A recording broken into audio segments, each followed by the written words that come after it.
tipos de motores estamos manejando actualmente, nos vamos a regresar un poquito a lo básico, vamos a ver un poquito de teoría aplicable. ¿Qué es un motor eléctrico? Motor eléctrico lo podemos definir a grosso modo como una máquina que transforma energía eléctrica en energía mecánica por medio de interacciones electromagnéticas. Básicamente un motor está compuesto de dos partes principales, una que es la parte resistiva, la cual a esa parte le nombramos a los cables, al embobinado que tiene dentro del estator, y la otra es la parte magnética, ¿no? Que es más que nada donde entra el rotor en sí. Entonces, debido a que tenemos dos partes, las cuales van a generar cierta resistencia eléctrica, podemos definir que el aprovechamiento de la energía no es 100% efectiva, ¿no? Si ustedes se van a las tablas de eficiencia de un motor eléctrico, cual sea el motor eléctrico, vamos a poder notar que la eficiencia no es del 100%, nunca vamos a llegar a poder tener un 100%. Vamos a estar variando entre eficiencias dependiendo del tipo de motor y dependiendo de la clasificación de su eficiencia, pues vamos a tener eficiencias del 70, 80, 85 y ya pudiendo llegar a motores de alta eficiencia, por ejemplo, que ya están en un 90, 92%, ¿no? Entonces, debido a que el aprovechamiento de potencia no es 100% efectivo, necesitamos determinar el consumo de nuestro motor por medio del factor de potencia de nuestro suministro eléctrico. Final de cuentas, un motor lo medimos por potencias, 10 caballos, 20 caballos, 50 caballos, 100 caballos, etcétera. Y esa potencia es la potencia que entrega el motor al eje, la potencia del freno, vaya. Es la potencia que le va a estar llegando a nuestra bomba en específico. Entonces, la potencia real de consumo de un motor es definida por el voltaje de operación del equipo, por la corriente de consumo, por el factor de potencia del suministro. Ahora, con esos datos ya podemos hacer un cálculo del consumo de energía de un motor, ¿no? Al final de cuentas, la potencia es una medición de la cantidad de energía que está consumiendo el motor en determinado tiempo. Y esa energía nosotros la medimos en kilowatt hora, por ejemplo. Entonces, y debemos de tener muy en claro que el consumo en kilowatt no depende totalmente del amperaje, ¿no? Depende de más factores, como ya lo mencionamos, el factor de potencia, las eficiencias del motor, etcétera. Y ese costo de energía, ¿cómo lo podemos calcular? Básicamente teniendo el consumo del motor, que son en kilowatts, por las horas de trabajo que vamos a tener operando el equipo, por el precio del kilowatt de nuestra zona. Vamos a pasar ahora a los dos tipos de corriente alterna que manejamos en instalaciones. Sabemos que existe la corriente directa y existe la corriente alterna. Corriente directa es una corriente cuyo valor de voltaje no cambia a través del tiempo, tiene una sola polaridad, y sabemos que la corriente alterna es una onda sinusoidal en la cual su valor de voltaje va cambiando de polaridad, ¿no? Entonces ese cambio se hace en determinado tiempo. Y a ese tiempo o a ese rango lo definimos como frecuencia. Entonces, todas las corrientes alternas están regidas por una frecuencia de suministro, ¿no? En el caso de nosotros, de Latinoamérica, son 60 Hz. Y dentro de la corriente alterna tenemos dos tipos de corrientes, que es la corriente monofásica y es corriente trifásica, ¿no? Al final, corriente trifásica son tres corrientes desfasadas 120 grados cada una de ellas. Y ahora el factor de potencia. Sabemos que la corriente es una combinación de voltaje y amperaje y el factor de potencia lo definimos como el desfase que tiene la frecuencia del voltaje respecto a la frecuencia de corriente. Cuando llega a pasar eso no tenemos un aprovechamiento completo de esa corriente alterna y es por eso que disminuye nuestra eficiencia. Ahora vamos a ver internamente cómo podemos diferenciar un motor monofásico de un motor trifásico, porque sabemos que están estos dos tipos de motores, no son idénticos y no los podemos utilizar para los dos tipos de corriente. Si nosotros abrimos un motor monofásico, vamos a encontrar dos devanados, dos bobinas, una que es el devanado de trabajo, que es la bobina más ancha, con más hilos, con mayor número de hilos, y el devanado de arranque, ¿no? Un devanado más pequeño, con menor número de hilos. ¿Por qué es así la construcción? Básicamente un motor, para poder arrancar, poder empezar a girar, necesitamos siempre de dos fases mínimamente. Entonces, en un motor monofásico se vuelve algo confuso el por qué tenemos dos bobinas si realmente solo le vamos a administrar una fase. Básicamente, el devanado de arranque solo opera, el motor es pequeño, solo opera durante el arranque y lo que hace es simular una segunda fase, ¿no? Lo que hace es simular una segunda fase. ¿Para qué? Para que se creen dos líneas de fuerza magnéticas que se crucen entre ellas y se genere el par torsor y comience a arrancar nuestro equipo. Entonces, por eso que tenemos dos devanados al final de cuentas. Y en un motor trifásico vamos a abrirlo y vamos a ver que son tres devanados idénticos, uno por cada fase. Tres devanados idénticos desfasados 120 grados cada uno. Vamos a pasar ahora a las características del motor sumergible Franklin Electric. ¿Cuáles son las aplicaciones? Pues ya las conocemos bastante. La primera y la principal para la que fue diseñado pues son aplicaciones de pozo profundo. Sabemos que un pozo profundo es una perforación en el subsuelo para poder llegar a lo que es una corriente subterránea, un manto acuífero. Y ya una vez que lleguemos podamos introducir una bomba sumergible y poder extraer agua de ese manto, ¿no? Entonces los pozos profundos, como ustedes ya los conocerán, pues son perforaciones angostas, ¿no? Son diámetros de ADM, pueden ser de 4, 6, 8, 10, 12 o 14 pulgadas, ¿no? En aplicaciones de pozo profundo. Entonces ahí no muchas veces, y como son a altas profundidades, la mayoría de los casos, pues ya en introducir un equipo de bombeo de superficie se vuelve muy complejo o se vuelve prácticamente imposible, ¿no? Entonces, para ese tipo de aplicaciones es que requerimos un motor sumergible al cual le podamos acoplar una bomba sumergible y podamos extraer agua de nuestro pozo profundo. De igual manera, podemos utilizarlos en cisternas, como lo vemos en la imagen del medio, para aplicaciones ya sea de boosters, transferencia de agua, etcétera. Y una de las condiciones principales o una de las cuestiones que tenemos que tener cuidado es que cuando nosotros instalemos un motor sumergible en cisterna o un aljibe o en cualquier depósito donde no haya un flujo de agua continuo, que el agua que tengamos almacenada esté estática, siempre hay que colocar una camisa de enfriamiento. Una de las características principales del motor sumergible es que no tiene aletas de calor, no tiene un ventilador que le ayude a enfriarse al motor, ¿no? Es totalmente encapsulado. Entonces, el modo de enfriar un motor sumergible es a través del agua. Tenemos que generar un flujo a través de la camisa del estator para poder enfriarlo adecuadamente. Es por eso que necesitamos adicionar de una camisa de enfriamiento cuando tengamos una aplicación de cisterna. Y de igual manera tenemos aplicaciones flotantes como pueden ser fuentes en lagos, o cualquier otro tipo de aplicación flotante que se nos ocurra, ¿no? De igual manera, si lo llegamos a tener en un lago, hay que ver si vamos a requerir o no el uso de una camisa de enfriamiento. Entre otras aplicaciones que podemos encontrar es la aplicación de irrigación, sistemas de aspersión, sistemas por goteo, etcétera. En minería para lo que son los relaves de los minerales o inclusive en plataformas petroleras, ¿no? Dependiendo del tipo de aplicación va a ser el tipo de motor que nosotros vamos a colocar. Como bien ustedes ya conocen, manejamos una gran cantidad de series de motores en los que se varían los materiales de construcción del motor, se varía la capacidad de temperatura que pueden alcanzar, la potencia, los tipos de sellos, etcétera, ¿no? Cómo vamos a definir qué motor en específico vamos a introducir va a depender de la aplicación en sí, ¿no? Y los factores que van a estar afectando principalmente nuestro motor. Tenemos otras aplicaciones aquí como ejemplo, las cuales pueden ser bombeo a red municipalidad, red a organismos de agua, red a colonias, etcétera. Sistemas de presión o caudal constante. Podemos ver aquí los trenes de descarga que van y entran al final de cuentas en nuestro pozo, y en la parte del pozo tenemos nuestro equipo instalado, ¿no? Ahora, ¿qué límites de diseño tiene un motor encapsulado? Aquí podemos ver una de las principales diferencias de un motor sumergible contra un motor de superficie. Podemos ver principalmente el tamaño de construcción. Un motor de superficie puede ser bastante ancho. En una aplicación de superficie no nos afecta tanto lo que son los volúmenes del motor, pero en un pozo profundo pues sí nos importa bastante, ¿no?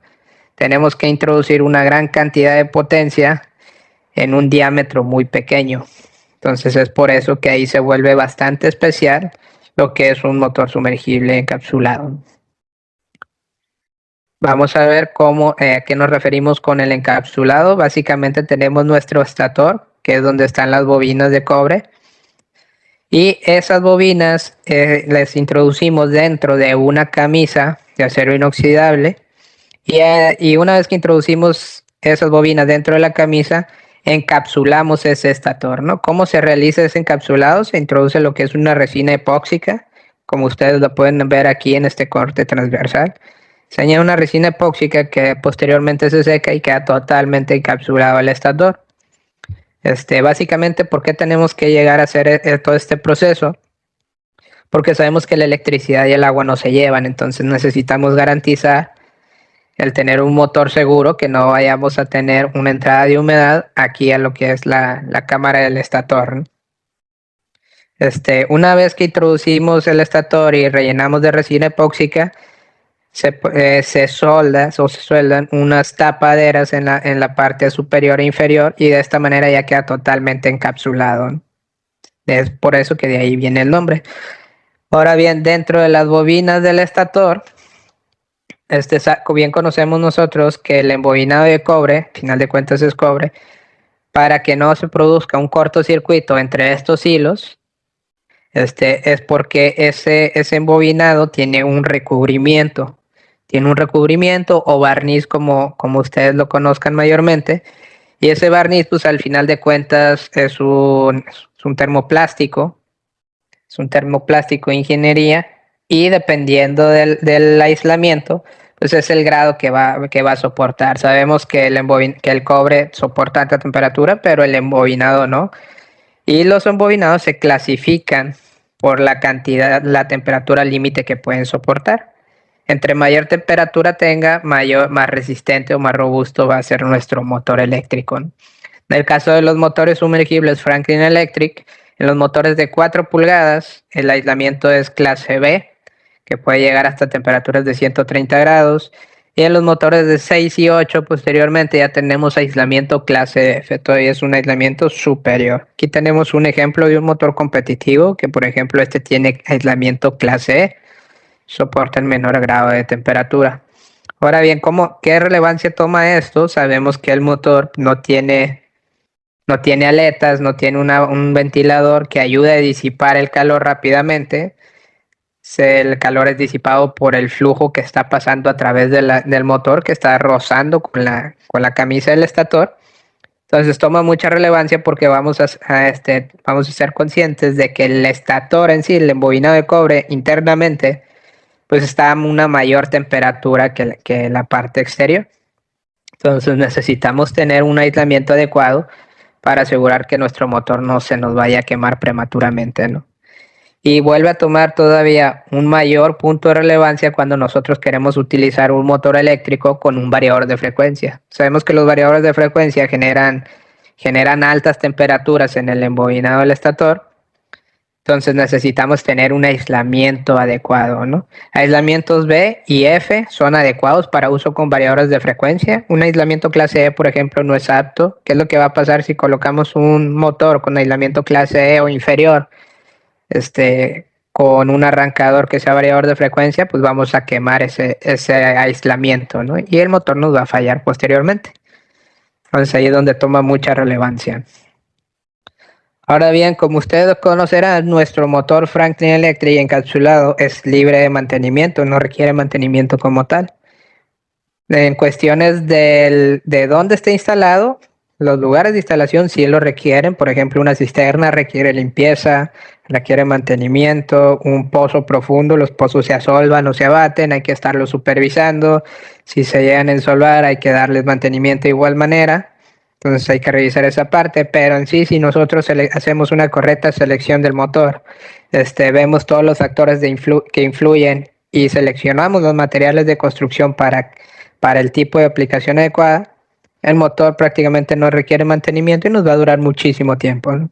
Ahora, ¿cómo se pudo lograr que nuestro motor no fuera libre de mantenimiento? Básicamente sabemos que la mayoría de los motores comerciales utilizan valeros, utilizan rodamientos, y esos rodamientos muchas veces hay que hacerles lubricación. En la mayoría de los motores de superficie traen sus valeros y estos hay que estarlos engrasando periódicamente, o si son lubricados por aceite hay que estar revisando el nivel de aceite, o posteriormente todos los rodamientos tienen una vida útil, un tiempo de vida útil, y hay que reemplazarse, ¿no? Entonces, en los motores encapsulados no tenemos rodamientos como tal, no tenemos esa necesidad. ¿Cómo reemplazamos esos rodamientos? La principal es con un sistema de empuje, un cojinete de empuje tipo Kingsbury, el cual es lubricado por agua, es lubricado con una mezcla de glicol con agua que tenemos dentro de nuestro motor. Entonces, básicamente, estos sistemas nunca están rozando entre sí. Siempre se va a crear una capa de lubricante, y a través de esa capa de lubricante es que se va, en conjunto con el empuje ascendente de la bomba, es que va a evitar el contacto de estos dos componentes y va a estar trabajando adecuadamente. Entonces, al no tener contacto, no tener fricción entre dos componentes metálicos, pues no los desgastamos, ¿no? Y al no tener desgaste, no requieren mantenimiento.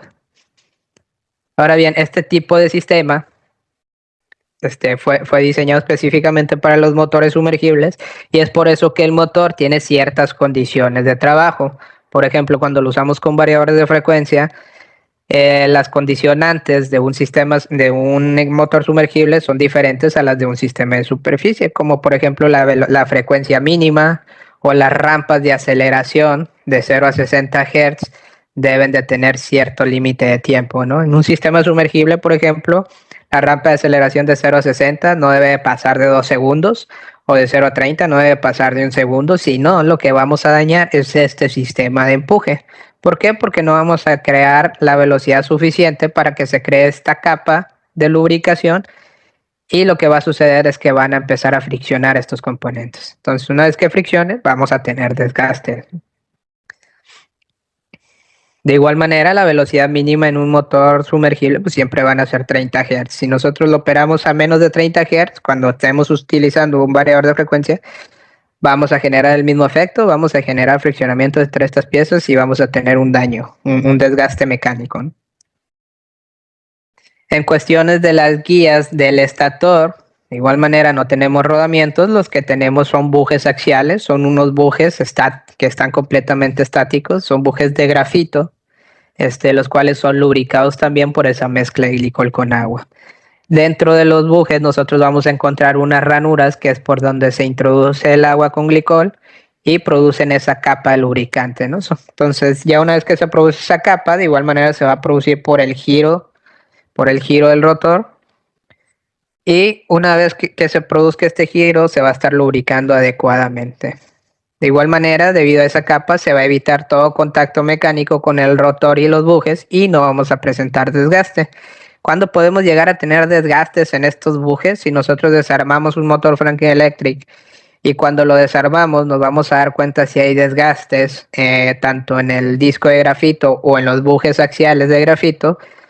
Cuando removamos alguna de las campanas, inferior o superior, el glicol, la mezcla de glicol con agua, debe ser completamente transparente. Si hubo desgaste, ese glicol va a salir contaminado o va a salir color negro, que nos va a indicar que hubo desgaste en estos sistemas, ¿no? ¿Cuándo puede haber desgaste? Por ejemplo, en los bujes axiales, cuando las fuerzas magnéticas no sean las adecuadas, no estén completamente balanceadas. Y cuando sucede eso, un ejemplo muy claro cuando nos sucede eso es cuando tenemos desbalances de corrientes muy altos, ¿no? En un motor trifásico, si nosotros tenemos un desbalance de corriente mayor al 10%, pues vamos a generar o se va a ocasionar un desbalance de las fuerzas magnéticas que producen el giro del rotor. Entonces, cuando tenemos eso, el rotor se va a desbalancear y va a empezar a friccionar con estos sistemas. Entonces, una vez que friccione con ellos, vamos a producir un desgaste mecánico y posteriormente nos puede fallar nuestro motor. Entonces, esos son los cuidados que debemos de tener. Estos son los conocimientos que debemos de tener en base a la construcción del motor, para ver más que nada los cuidados que debe de tener. Un motor Franklin Electric es muy robusto y es muy confiable. Vamos a ver ahorita más adelante en las filminas todas las pruebas que se le hacen al motor antes de salir de fábrica, y podemos ver la calidad de los materiales, que es bastante buena. Sin embargo, al estar sumergidos en una profundidad considerable, al estar en un espacio muy pequeño, muy angosto para las potencias requeridas, pues necesitamos siempre tener consideraciones, algo de consideraciones al momento de instalarlos, ¿no? Si no, podemos llegar a tener algún daño. Vamos a pasar, ahora que ya conocemos la construcción básica de un motor sumergible, vamos a ver las gamas que manejamos y vamos a iniciar con los motores de uso residencial o comercial ligero. En este caso son los motores de 4 pulgadas. Dentro de los motores de 4 pulgadas manejamos dos versiones. La primera, que es el super inoxidable, el cual va desde 1/3 hasta 2 HP. Y tenemos el sistema, el motor de alto empuje, ¿no? Que ya va de 3 a 15 HP. ¿Por qué se le llama motor de alto empuje a ese motor en específico? Básicamente, la de la chumacera que estábamos hablando, el de sistema de empuje que estábamos hablando anteriormente, tiene una cierta capacidad de fuerza, ¿no? El empuje, sabemos que las bombas sumergibles producen un empuje ascendente en el motor. Básicamente esa fuerza que está generando la bomba para mover toda la columna de agua hacia arriba se va a regresar a un cierto lugar. Entonces, esa fuerza se va a replicar en la bomba y posteriormente esa fuerza de la bomba se va a trasladar hasta nuestro motor, ¿no? ¿Y quién absorbe completamente esa fuerza? Lo va a absorber el sistema de empuje o el cojinete de empuje tipo Kingsbury, ¿no? Ahora, estos sistemas también los podemos encontrar en motores. Perdón, alguien tiene activado su micrófono, ¿me podrían ayudar a apagarlo, por favor?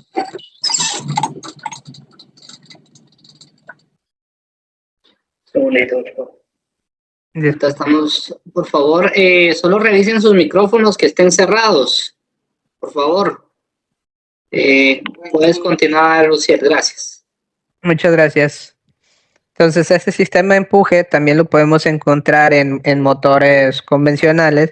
Sin embargo, hay que ser muy cuidadosos en conocer esa capacidad de empuje que tiene el cojinete. Muchos cojinetes que tienen otros motores ajenos a los de nosotros en el mercado traen un empuje a lo mejor de 650 libras.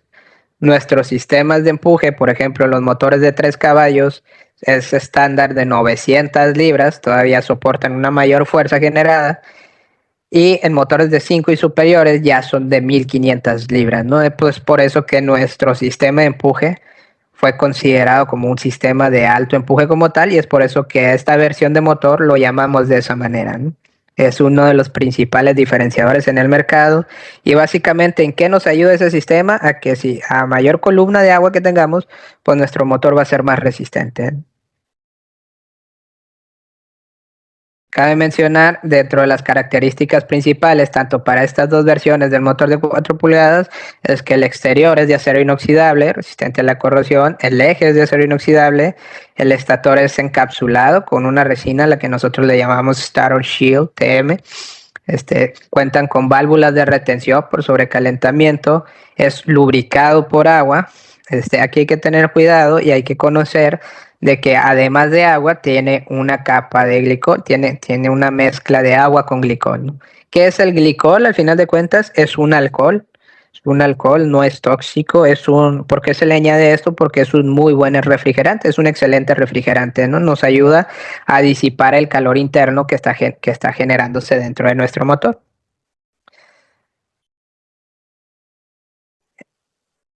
La chumacera es tipo Kingsbury y dentro podemos encontrar en la parte inferior que tiene un diafragma.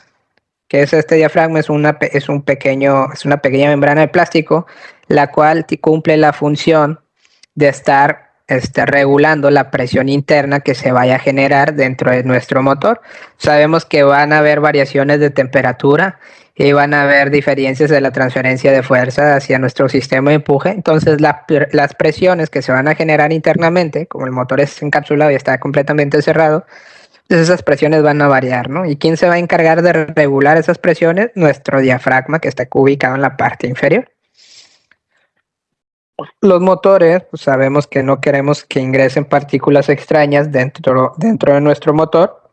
Entonces el motor cuenta con un sello mecánico en la parte del rotor. Aquí tenemos un pequeño lanzador de arena o slinger, lo pueden conocer muchos.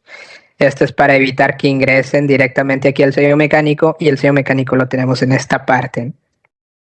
Tenemos nuestro motor de 4 pulgadas en 3 versiones disponibles, la cual la primera es el motor trifásico y otras 2 versiones que son motores monofásicos, uno de 3 hilos y otro de 2 hilos, los cuales vamos a ver ahorita más adelante.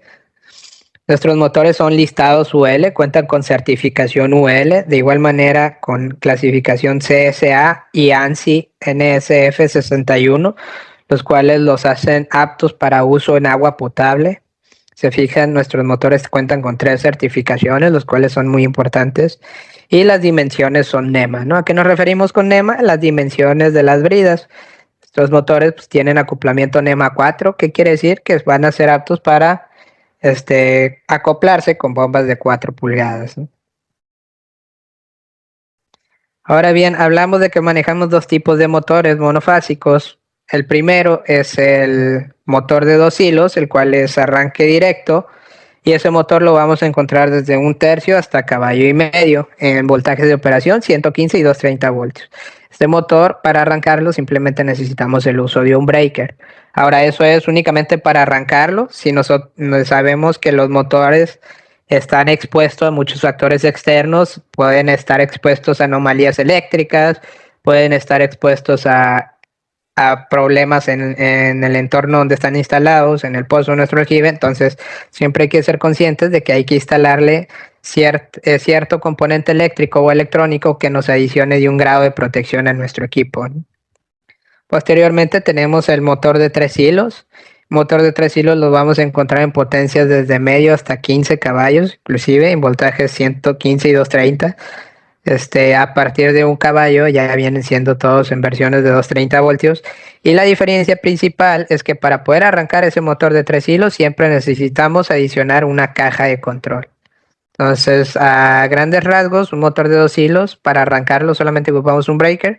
En un motor de 3 hilos necesitamos la caja de control para poder comenzar a hacer que el equipo funcione, ¿no? ¿Qué incluye la caja de control? Básicamente lo que incluye es el capacitor de arranque, y en caso de que la potencia del motor sea ligeramente más grande, como 5 caballos, 7,5, vamos a ver que la caja de control se va haciendo más grande y se le van adicionando lo que son capacitores de trabajo y constan de un relevador eléctrico que hace la desconexión del capacitor de arranque y sus terminales de conexión. Vamos a pasar ahora a los motores de 6 y 8 pulgadas. Los motores de 6 y 8 pulgadas en toda Latinoamérica los conocemos como Sunfighter. ¿Qué quiere decir Sunfighter? Es básicamente el tipo de sello mecánico que tienen instalado, y hace referencia principalmente a las caras de este sello. Como muchos de ustedes ya conocen, pues hay sellos mecánicos de diferentes características en el mercado, y uno de los mejores sellos para resistir lo que son aplicaciones de pozos arenosos, pues es el que trae consigo caras tanto la estática como la dinámica de carburo de silicio, ¿no? Entonces nuestro sello Sunfighter hace referencia a eso, a que sus 2 caras están compuestas por carburo de silicio, ¿no? Que es un material de muy alta dureza que soporta muy bien la abrasión contra arena. Ahora, estos motores son para manejarse con temperaturas del agua hasta 30 grados. Si nosotros llegamos a tener una temperatura del agua mayor a este valor, necesitamos tener ciertas condiciones de instalación. Por ejemplo, la primera, en el motor hay que derratearlo o sobredimensionarlo, como ustedes conozcan el término, y colocarle una camisa de enfriamiento. O de igual manera, colocar otra versión del motor, que es la versión High Temp, que nosotros vamos a ver ahorita más adelante. ¿Cómo hacer ese dimensionamiento de ese derrateo, o cómo saber cuándo colocar la camisa y de qué diámetro debe ser? Nosotros manejamos en Franklin Agua y en todo el grupo Franklin Electric un manual de instalación que se llama Manual AIM. Ese manual AIM ustedes los van a encontrar en franklinagua.com, y básicamente es la Biblia de los motores sumergibles, ¿no? Ahí vamos a encontrar aspectos de instalación, qué debemos de considerar antes de instalarlo, cómo podemos revisar y diagnosticar un motor eléctrico, si vamos a utilizar un variador de frecuencia, qué aspectos debemos de considerar, etcétera. Básicamente ahí van a encontrar muchísimos datos que les van a ser de gran ayuda para hacer una correcta selección y una correcta instalación de un motor sumergible. Los motores Sunfighter los manejamos en potencias desde 5 hasta 200 HP.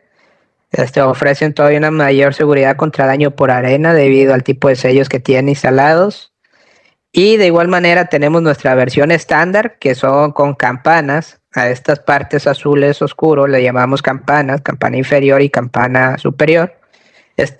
Vienen en construcción de hierro fundido, con la camisa del estator en acero inoxidable 304.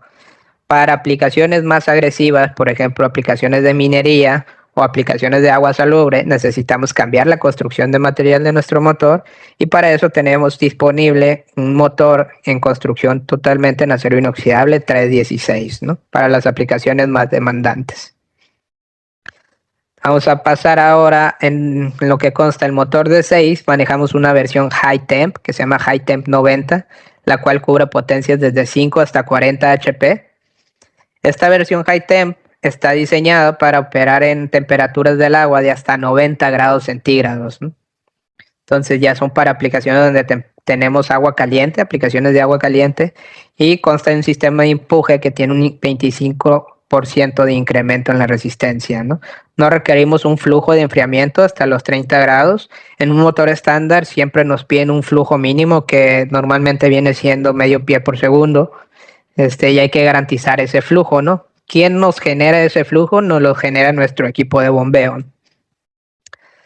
Ahora, siguiendo con las características del motor High Temp, el estator es herméticamente sellado para alta temperatura y de igual manera incluye su sello Sunfire. Seguimos, y en versiones de motor con potencias de 50 a 60 caballos tenemos el motor High Temp 50. Y este motor High Temp 50 está diseñado para operar en agua de pozo hasta 50 grados centígrados. Aquí tiene un ligero error la filmina. Es para operar hasta 50 grados centígrados. De igual manera consta con las mismas características anteriores que mencionamos para el motor High Temp 90. En cuestión de las versiones High Temp, podemos saber qué temperatura máxima pueden alcanzar en base al número que tienen al final. Entonces, si dice High Temp 90, quiere decir que soporta hasta 90 grados. Si dice High Temp 50, hasta 50 grados. Y si dice High Temp 75, en este caso, que son los motores ya de 8 pulgadas, de 40 hasta 150 HP, quiere decir que soportan hasta temperaturas del agua de 75 grados centígrados, ¿no? Entonces, esta es la temperatura que soportan, pero siempre hay que garantizar un flujo de enfriamiento. ¿Cómo debemos de garantizarlo? Eso de igual manera lo vamos a poder encontrar en el manual AIM. De igual manera cuenta con un 25% de incremento en empuje. No requerimos flujo de enfriamiento cuando es hasta 30 grados centígrados solamente. Y de igual manera incluye sello Sunfire y viene herméticamente sellado para alta temperatura, ¿no? Otra de las características o diferencias principales del motor High Temp a un motor estándar es que un motor estándar trae una mezcla de glicol con agua. Es una mezcla 50-50 aproximadamente. Y en los motores High Temp ya no tenemos agua dentro, tenemos únicamente lo que es glicol. ¿Para qué nos sirve? Como bien lo mencionamos, el glicol es un refrigerante y básicamente nos ayuda a disipar el calor más rápidamente. Pasamos y también manejamos lo que son motores dual o motores Voltex, los motores de 6 pulgadas, los cuales cubrimos potencias desde 5 hasta 30 HP. Y básicamente estos fueron diseñados para operar con voltaje trifásico, sea 230 o 460. Simplemente tenemos que hacer el cambio de voltaje. Es muy sencillo este tipo de cambio. Incluye de igual manera el sello Sunfire. Y con esto podemos llegar a reducir inventario en dado caso de que queramos estoquearnos con un gran número de motores, ¿no? Lo manejamos con versiones en DOL 3, motores de 3 hilos al final de cuentas.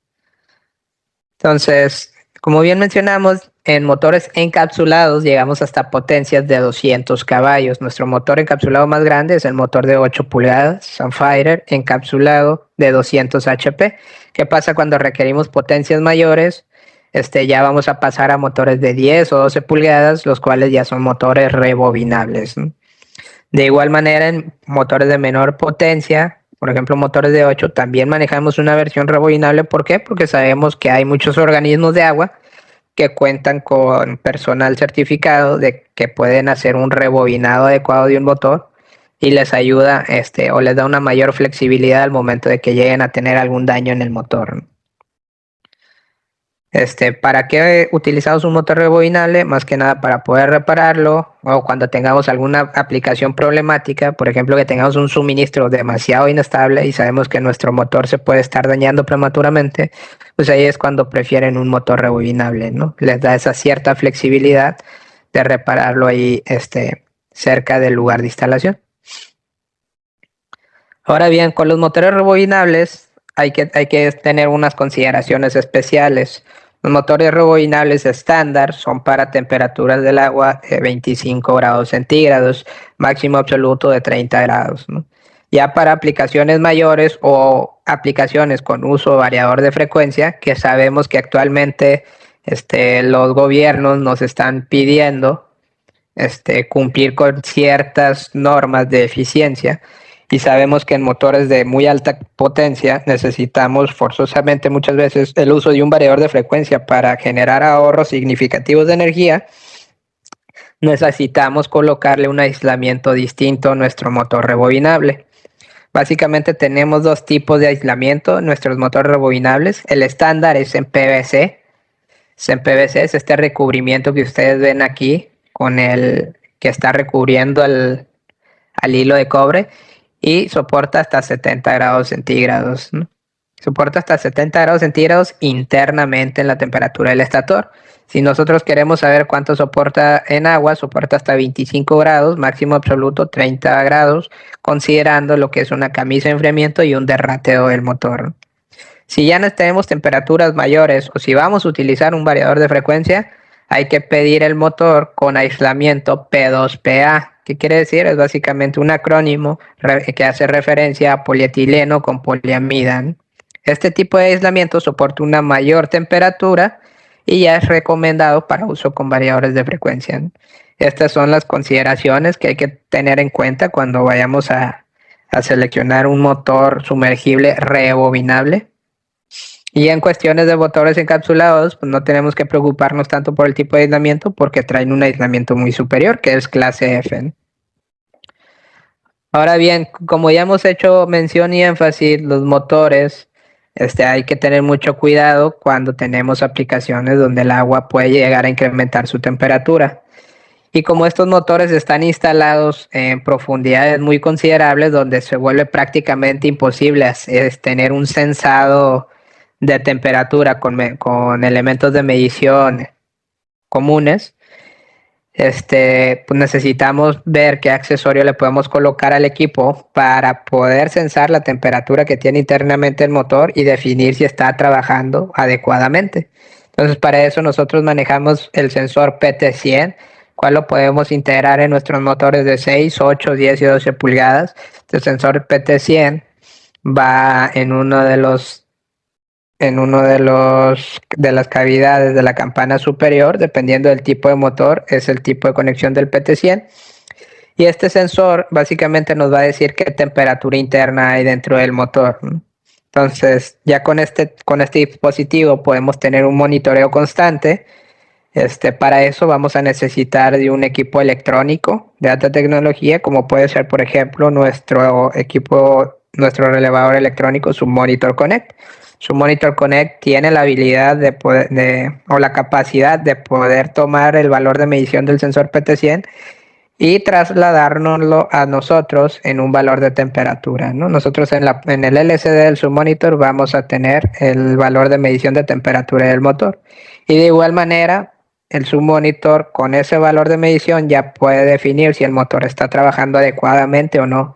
Y si llega a estar trabajando incorrectamente, pues el submonitor no los va a proteger, ¿no?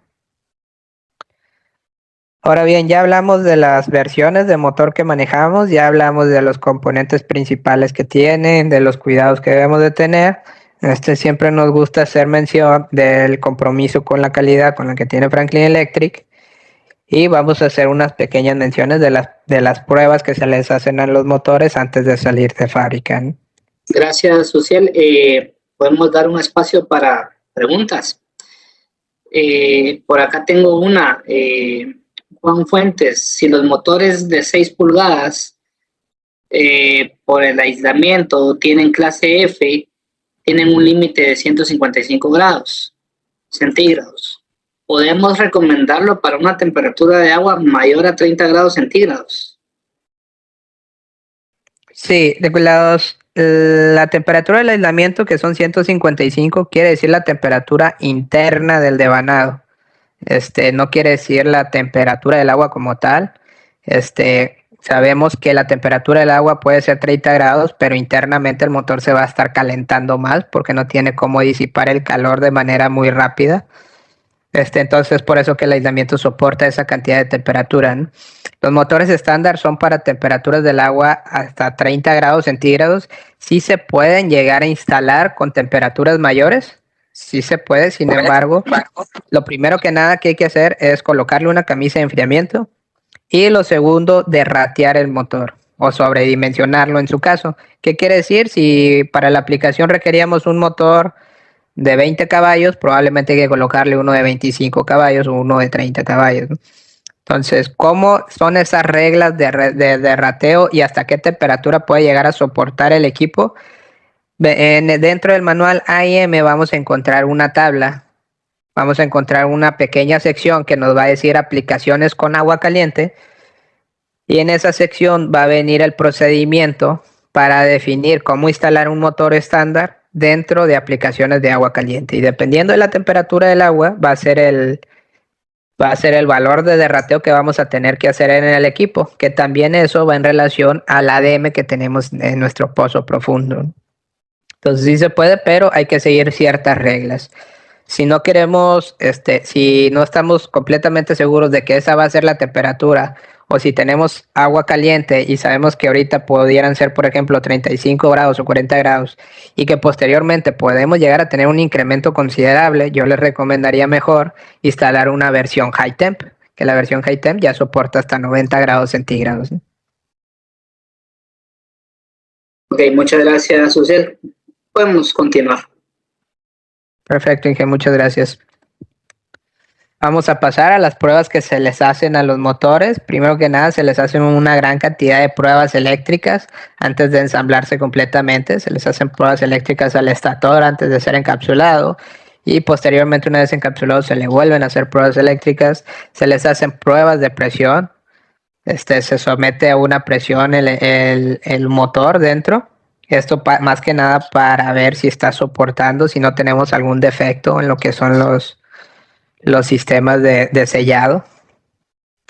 Posteriormente hacemos pruebas de simulación con bomba para verificar que todo esté bien. Y una vez que pasan todas esas pruebas, se vuelve a realizar una última prueba de resistencia en el estator para verificar que después de las pruebas anteriores no haya ocurrido algún daño. Y ya una vez que se realizaron todas estas pruebas, ya se manda, ya se empaca este motor y ya se manda hacia donde se requieren.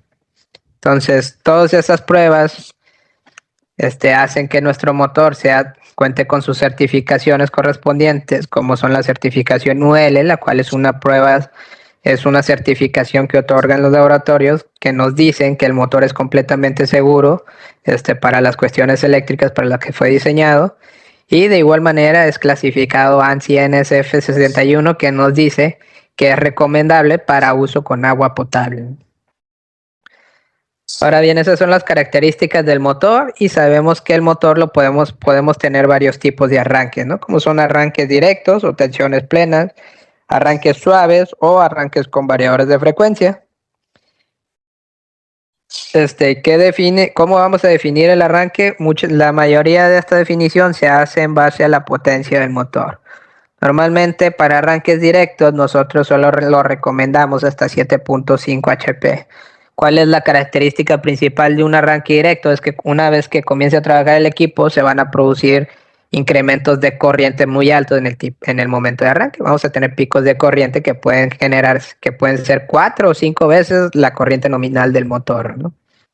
Entonces, ¿qué producen estos picos de corriente? Pueden producir golpes de ariete en nuestro sistema hidráulico, pueden producir caídas de tensión grandes en nuestro suministro eléctrico, pueden dañar nuestro transformador o todos nuestros accesorios como son los breakers o contactores de fuerza. Entonces, al final de cuentas, disminuyen la vida útil de todo nuestro sistema, ¿no? Siempre hay que hacer una verificación bastante profunda de la capacidad instalada en nuestra red y sobre todo revisar qué tantas cargas inductivas tenemos en nuestro suministro eléctrico. Muchas veces para una sola subestación tenemos una cantidad considerable de motores instalados en esa misma red, ¿no? Y todas esas cargas inductivas pues, pueden dañar nuestro motor. Posteriormente tenemos lo que son arranques suaves o variadores de frecuencia, los cuales ya son arranques más controlados. Las bobinas se están energizando paulatinamente. Debido a que tenemos un arranque suave, reducimos drásticamente los picos de corriente y tenemos un mejor desempeño y cuidamos más nuestro sistema de descarga, nuestro sistema hidráulico. Muchas veces podemos evitar ya lo que son golpes de ariete con arranques suaves, ¿no? Ahora, cuando usamos arranques suaves o variadores de frecuencia con un motor sumergible, como ya lo mencionamos anteriormente, hay que tener cuidado con ciertas condiciones. Muchos de los arranques suaves o variadores de uso general en el mercado vienen con rampas de aceleración bastante extensas y vienen con límites inferiores de frecuencia, que pueden llegar a 20, 25 Hz, ¿no? Entonces nosotros hay que tener mucho cuidado con eso. Y hay que conocer bien que la rampa de aceleración y desaceleración en un motor sumergible debe ser máximo de 2 segundos de 0 a 60 Hz. Si tenemos la rampa de aceleración definida de 0 a 30 Hz, es máximo en 1 segundo, ¿no?